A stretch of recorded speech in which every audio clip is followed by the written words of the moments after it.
બગદાણા આશ્રમના સેવક નવનીત બાલદિયા પર થયેલા હુમલાને આજે લગભગ 15 દિવસ જેટલો સમય થવા વીત્યો છે, છતાં હજુ પણ પોલીસની તપાસ જાવ કાબરબાઈ આવું છું, ચાંચુડી ઘડાવું છું એના જેવી રીતે ચાલી રહી હોવાની લોકવાયકા ચાલી રહી છે।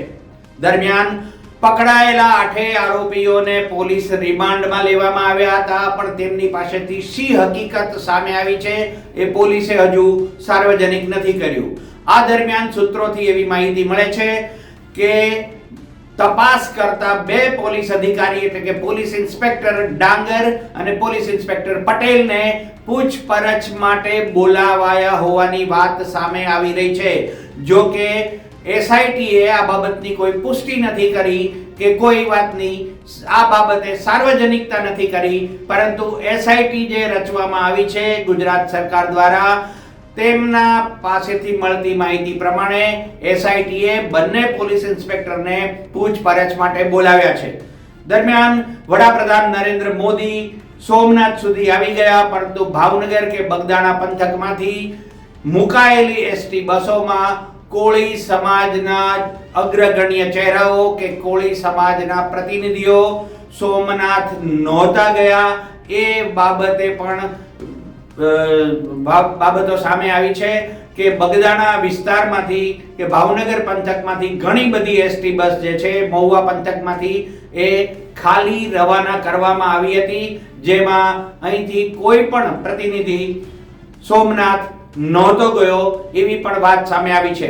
હવે વડાપ્રધાન નરેન્દ્ર મોદી પરત દિલ્હી પહોંચ્યા છે, ત્યારે હજુ સુધી એસઆઈટીએ શું તપાસ કરી છે કે 8 આરોપીએ શું વિગતો આપી છે એ બાબતે કોઈ ઘટસ્ફોટ નથી થયો।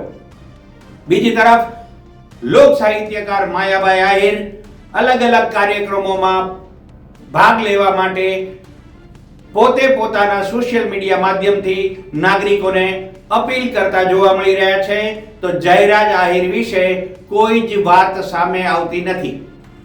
બગદાણા કેસમાં નવનીત બાલદિયા પર થયેલા હુમલામાં જયરાજ તરફ કેમ કોઈ પ્રકારની કાર્યવાહી નથી થતી તેને લઈને તર્ક વિતર્ક સમગ્ર ગુજરાતમાં બંને સમાજોમાં પણ થઈ રહ્યા છે, અને લોકોને સવાલ થાય છે કે પોલીસની કામગીરી જે હતી, પરંતુ એસઆઈટી પણ ક્યાંક ઢીલું વર્તન દાખવતી છે તપાસમાં, એવું લોકોને લાગી રહ્યું છે।